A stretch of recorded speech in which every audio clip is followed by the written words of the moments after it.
Ekweremadu has just been jailed for 9 years and 8 months. He, of course, had 2 co-defendants. There were 3, but we know that Sonia Ekweremadu was found not guilty in March. But his wife, Beatrice, today has been sentenced to 4 years and 6 months in prison, while Obinna Obeta, described as the middleman, has received a 10-year prison term. Now, as to be expected, the entire court gallery was full.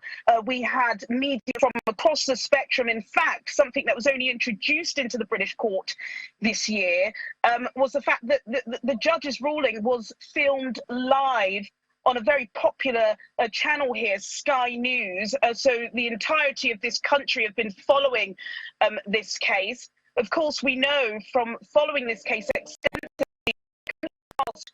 few days, Laddie, where we have had a significant number of letters of clemency.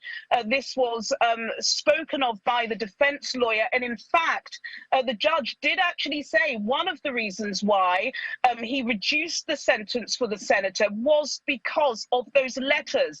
He received 51 in total, including from the former president, Olusegun Obasanjo, describing Ekweremadu as a good man, a decent man, a lawyer of significance, somebody who spent a long time at the top of politics.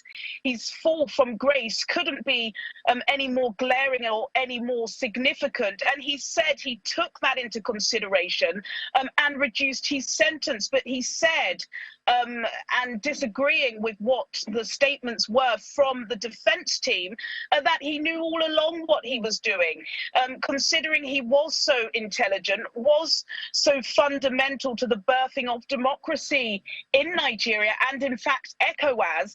And he himself, he said, was part of drafting the piece of legislature which actually made this human trafficking illegal in Nigeria. So he said he knew what he was doing, he was culpable, and he had no option but to give him this 9 years and 8 months sentence. And now, as has been described and as we know, this is not a normal case. In fact, this is a landmark trial in the UK. Nobody in this country has ever been charged and prosecuted and convicted of Section 2 of the Modern Slavery Act of 2015, and that the intent, and let's talk about the intent was, of course, to save the life of their daughter, Sonia. Sonia, of course, was in court today. I sat beside her during the proceedings. I saw her and spoke to her briefly after the ruling. She was absolutely devastated. In fact, both the prosecution lawyer, Casey Hugh Davis, as well as the judge, did say everybody, not just parents, but everybody following the case, do have some sympathy for her. And in fact, the defense lawyer, Laddie, did ask the court to perhaps suspend the sentence of her mother, Beatrice, because, of course, this costs, in terms of her kidney dialysis, a significant amount of money. And with both parents being in jail, how would they be able to afford it? The defense lawyer for Beatrice Ekweremadu pleaded for a suspended sentence. That obviously hasn't happened. She's been sentenced to 4 years and 6 months in prison. I'm sure we've got our producers going now through the time they've spent in custody, because of course they've spent a significant amount of time in custody.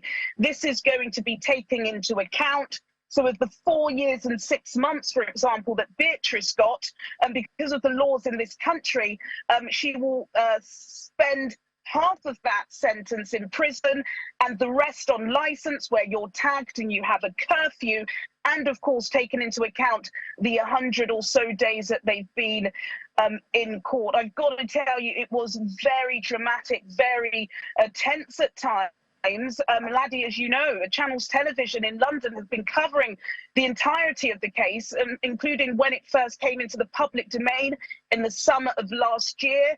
I've got to tell you, looking at the senator today, he did look like a broken man. He's clearly lost a significant amount of weight. He is not sleeping. There was a large cohort of delegation of senators and House of Representatives that have flown in. I did speak to a few of them on record, and I can tell you for a fact that the senator is suffering from significant mental health issues.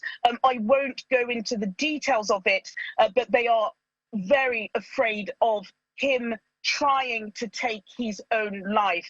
That is how serious this is. I did speak to the Sunrise team this morning.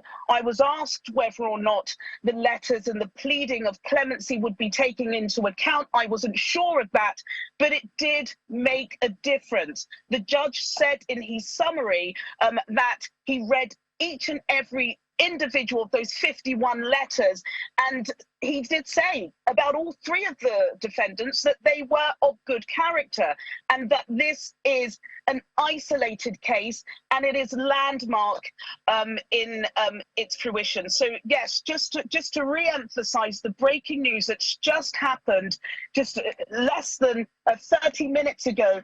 The former Deputy Senate President, just a couple of years ago, one of the most powerful men, not just in Nigeria, but across Africa, Ike Ekweremadu, has been jailed today at the Old Bailey for 9 years and 8 months. His wife, Beatrice, has been sentenced to 4 years and 6 months in prison, while Dr. Obinna Obeta, the middleman in this case, has been sentenced to 10 years.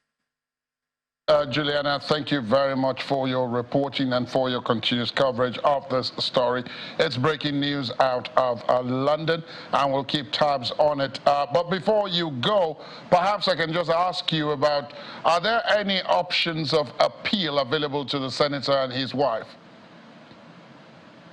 I absolutely believe so, Laddie, and I think just for the fact that this is a landmark case in the United Kingdom, I think anybody that's been following news about the issues the Home Secretary and the Prime Minister have been having about cross-channel trafficking and the issue that they have of human traffickers getting people into this country, that's a huge issue. In fact, if we go and listen, or if I reflect back to some of the details that the defense lawyer of Beatrice was saying, he was using cases as examples of individuals, human traffickers, who fall under the Modern Slavery Act of raping women, bringing women into this country where they are subject to horrendous conditions, years of solitude, financial deprivation. This is not the case in this trial. This is a case of a victim of circumstance. Certainly, a crime has been committed here, but does the senator and does this conspiracy warrant over 10 years in prison, or up to 10 years in prison? Another significant factor, which I should mention, is the victim who, just to be clear and just to make it clear for our channel, still cannot be named for legal reasons. There is a reporting restriction on this individual's name. He was shown to be a liar. He lied on several occasions. We were shown 2 pieces of crucial evidence where he handed himself into police on the 5th of May. So in fact, as time would have it, exactly a year ago today, this victim handed himself into police.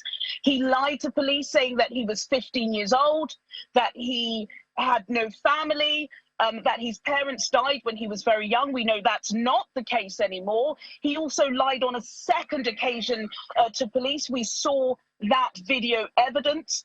Is this individual somebody of good character?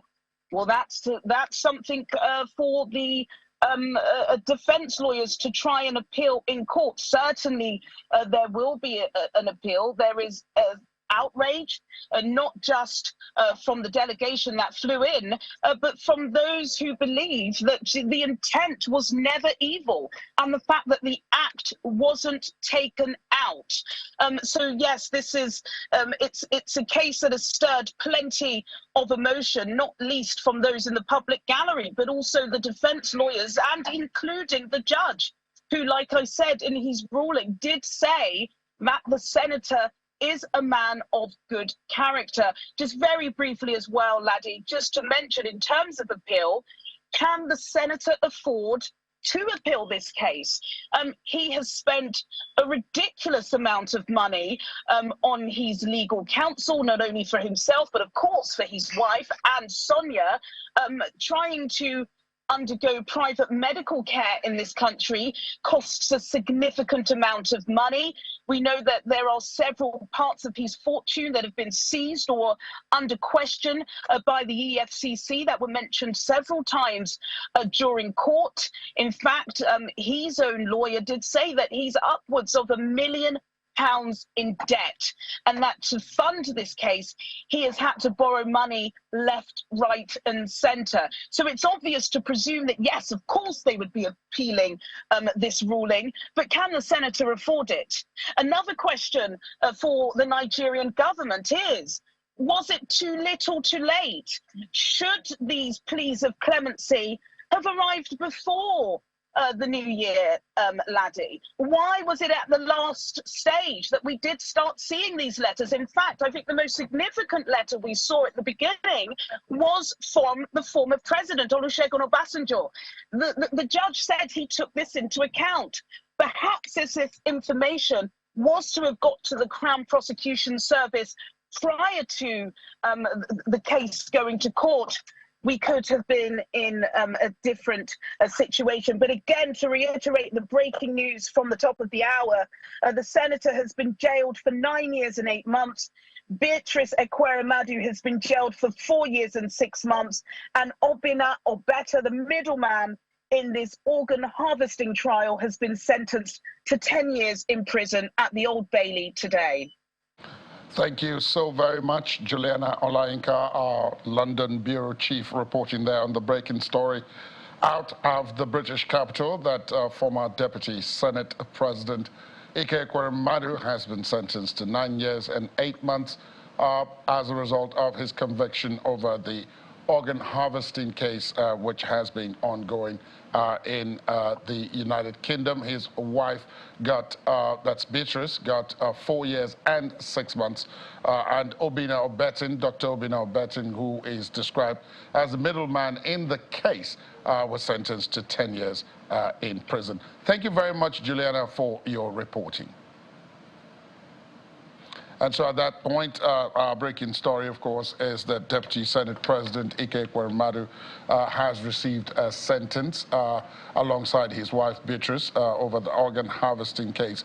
They've been undergoing. The trial has been ongoing at the Old Bailey in London. For now, we return you to our regular programming, but of course, we'll have news at the top of the hour. Thanks for staying tuned.